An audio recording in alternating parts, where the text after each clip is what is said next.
You know what I mean? Not expecting to fall. Can I get you a drink? Can I get you a drink? Unless you're drinking, I'm not going to drink. I don't take drink unless you're drinking. Are you drinking? I mean, I want to give you something, so let's drink together. Yeah.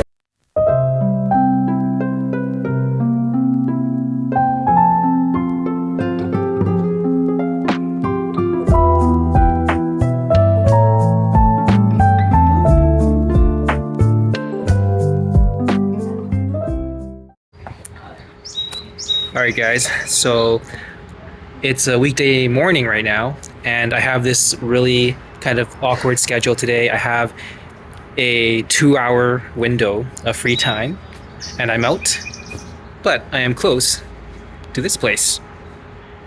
Right here. I think I'm getting that.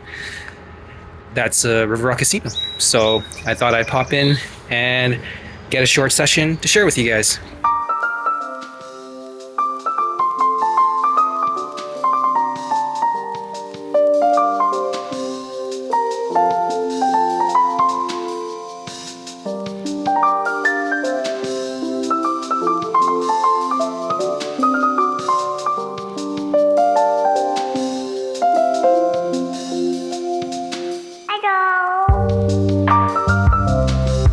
River Rock is very strict about having phones on the table, so unfortunately I will not have any table footage for sessions at River Rock.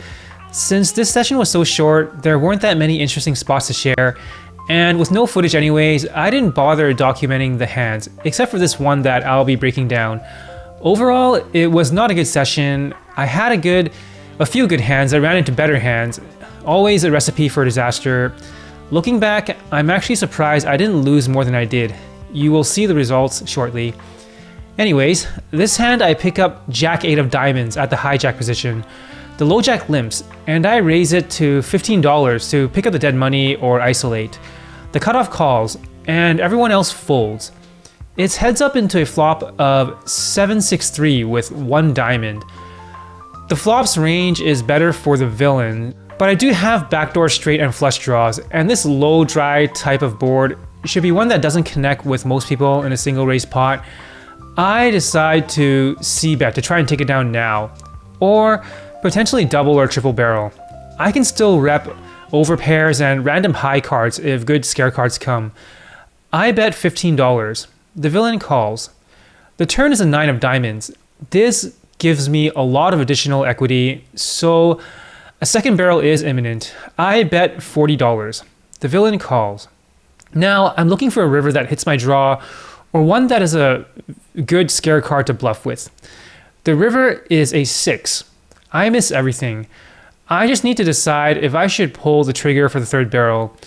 I block some straights, I can still rep over pairs, and trip 6s is one more random holding that beats 7x. I decide to go for it. I settle with a sizing of $120. The villain min raises to $240. Well, that didn't work, and I just quickly let it go. He was nice enough to show me pocket 9s for the full house. Well played, sir.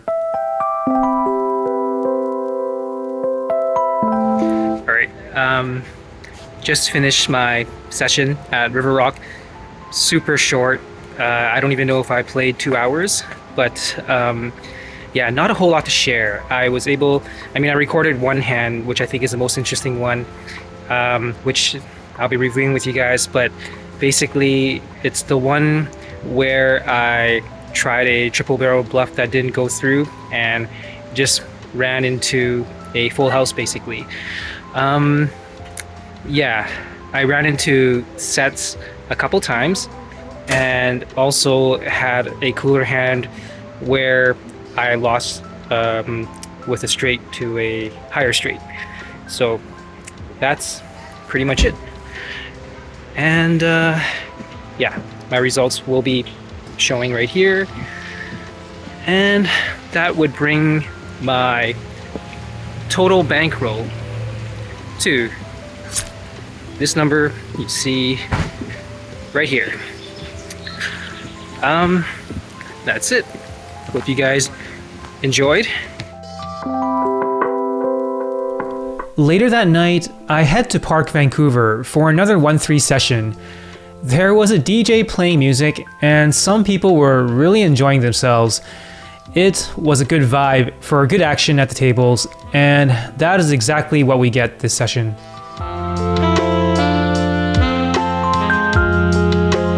For the first interesting hand, I pick up Jack 5 of diamonds at the cutoff. Everyone folds to me and I open to $10. The button folds and both the blinds call. It's three-way into a flop of Jack Queen 5 rainbow. Everyone checks to me. Awesome flop hitting 2 pair. I just c-bet for value at $20, hoping to get value from Queen X, but everyone folds.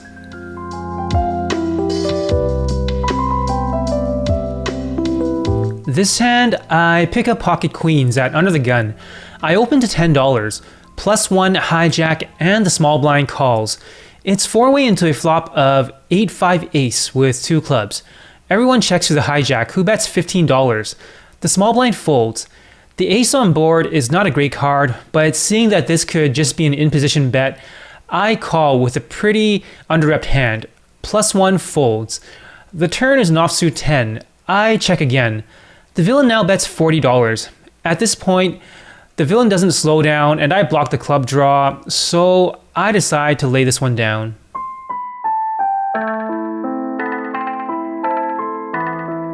This hand, I pick up ace king on the button. Under the gun opens to $10. Only the cutoff calls and the action is on me. I 3-bet to $50. I should mention that just the previous hand, I had 3-bet squeeze pre-flop as a bluff to take down a pot with some dead money. So this just happens to be an awesome setup spot for value, as some players can call me light. Only under the gun calls.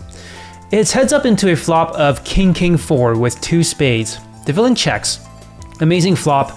I c-bet for $40. The villain calls. The turn is an ace. The villain checks again. My hand just keeps getting better and better. With the call on the flop, the possible hands I'm putting the villain on are non-believing pocket pairs, flush draw, and if I'm super lucky, it could be King X. If the villain only had a random pocket pair, I don't think there's any more value I can extract here, because the board is just too scary for him at this point. If the villain has a flush draw though, I do want to keep him in with a good price. King X is just not going anywhere anyways. I continue to bet as I don't want to lose any value from a flush draw. I make it $45. And the villain folds.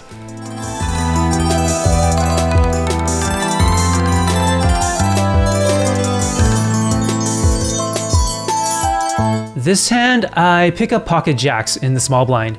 There's a button straddle to $6, so I am the first to act. I raise it to $20. Only the middle position and button calls. I'm out of position and it's three-way into a flop of ace queen 8 with 2 spades. Not a great flop for jacks with 2 overcards. I check. The middle position checks. The button bets $50. Not much for me to do but fold. This hand, I pick up ace jack at under the gun. I open to $10. Only the button calls. It's heads up into a flop of 7-5-3 with 2 hearts. Not a good flop for my range. I check. The villain checks back. The turn is a deuce. Since the villain checked back the flop, I think I can bet here to protect my ace high. I lead out for $20, and that's good enough to take it down. This hand, I pick up ace king of hearts on the button. There is an under the gun straddle to $6. The middle position opens to $15. Everyone folds and the action is on me. I 3-bet to $45. Everyone folds except for the initial raiser, who calls. It's heads up into a flop of deuce 6-9 rainbow with 1 heart. The villain checks. With a dry board and backdoor flush draw, I c-bet for $35. The villain calls. The turn is an offsuit jack. The villain checks again. I now contemplate if I should keep up the digression and basically rep aces or kings. With my image, if the villain does have a bluff catching hand like 9x or pocket pair, I might get looked up here, so I just check back and assess. The river is a 6 that pairs the board. The villain now leads out for $100. This is an interesting size. If the villain does have a bluff catching hand, he should be looking to check call. If this bet is for value, then he is repping 6x, which is not a likely hand that should be in here, raising from early position and calling a 3-bet preflop. I think that any hand at these stakes that's weaker than 6x would be considered going for thin value, and I don't see that happening as well. If he only has a pocket pair going for thin value, what can he hope I can call with? I do have a strong bluff catching hand known as no pair, which in most cases is ace-king. I come to the conclusion that this bet is a bluff, and I flick in the call. The villain says ace high, and I table my hand to take this one down.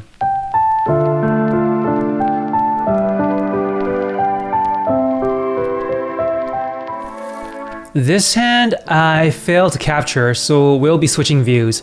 I pick up ace 5 of clubs at the cutoff. The middle position opens to $15. The low jack and hijack calls.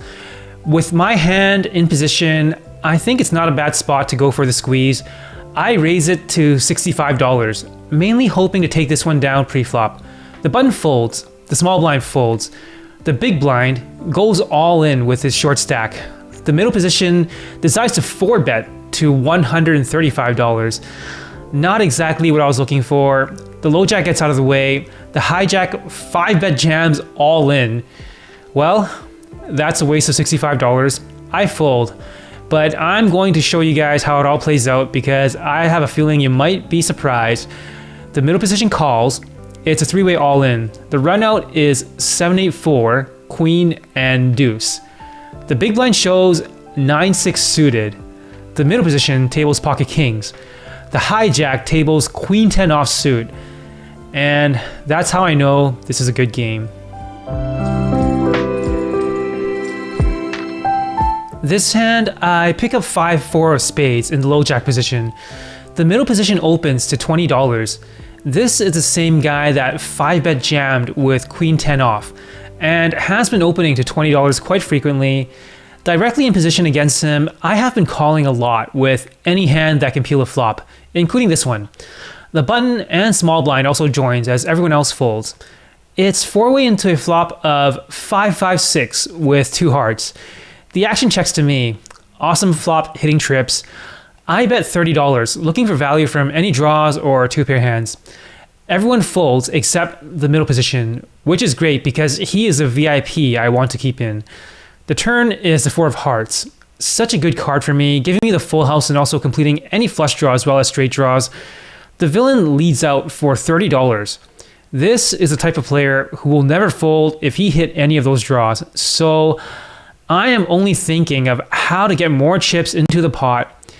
I min-raise to $60, hoping he continues, which would mean he indeed hit one of those hands and I can go for a big value bet on the river. Unfortunately, the villain snap folds.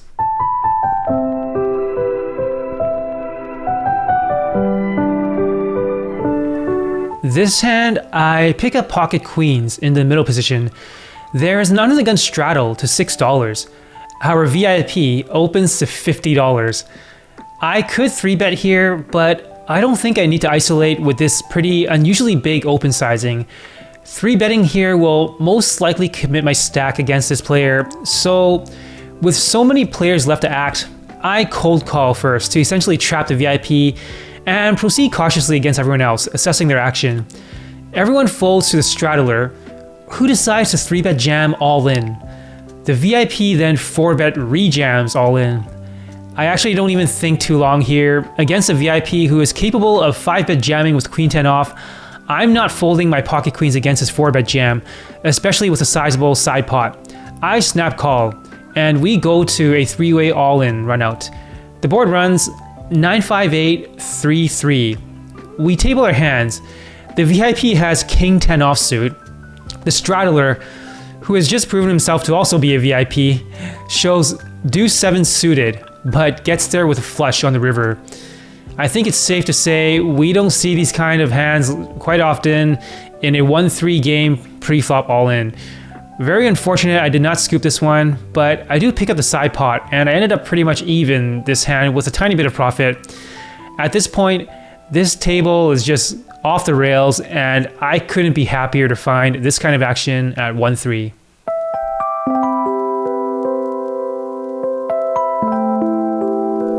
This hand, I pick up pocket kings at the cutoff. The middle position opens to $12. The hijack calls. I 3-bet to $50. Everyone folds, and the action is back to the middle position, who is initial raiser.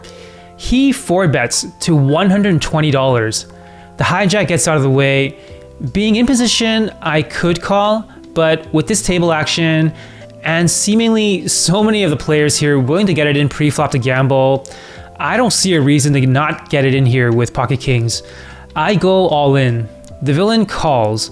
We go to a run out of Jack 8-5, King King. That's right, I hit the absolute nuts with runner quad kings. The villain tables, pocket aces. What a lucky run out for me. After this cooler hand, I offered to buy the villain a drink, and he told me he'll only accept one if I drink with him. So I just told him to choose his favorite drink, and I end up having a couple of these guys. I still don't know what it was exactly, but it was pretty strong, and the rest of the night was a bit of a blur for me. I was not in the condition to film properly and take notes. This clip was my last attempt at capturing a hand, and you'll see that I messed it up by accidentally turning on the time-lapse mode and recording at 10 times speed. So let's head to our outro and results. All right, here are the results of the session you just saw at Parq. I bought in for $500 and I cashed out for $1,165. That is a profit of $665. And that would bring my total bankroll to this number you see right here. Yeah, it was a very interesting day. The morning session at River Rock did not go my way. I ran into it, got coolered a handful of times in a really short window, and then I had to leave. But later that night at Parq, I found a really fun 1-3 table with a lot of action and had a great time. I like the way I played for the most part. There was a hand that I got it in really good, but the run out was not ideal and I didn't get paid off. But then a few hands later, the hand that really paid me off was when I got really lucky and hit runner quad kings to cooler someone. So yeah, that just goes to show how poker is sometimes. You can play well or as best as you can with what you're dealt, and you can end up being not so lucky and still lose. But on the other hand, you can sometimes get it in when you're not the favorite and get very lucky and end up winning. So yeah, variance of poker. Anyways, that is all I have for this episode. Thank you so much for watching. Please remember to like and subscribe. Hope you guys look forward to the next.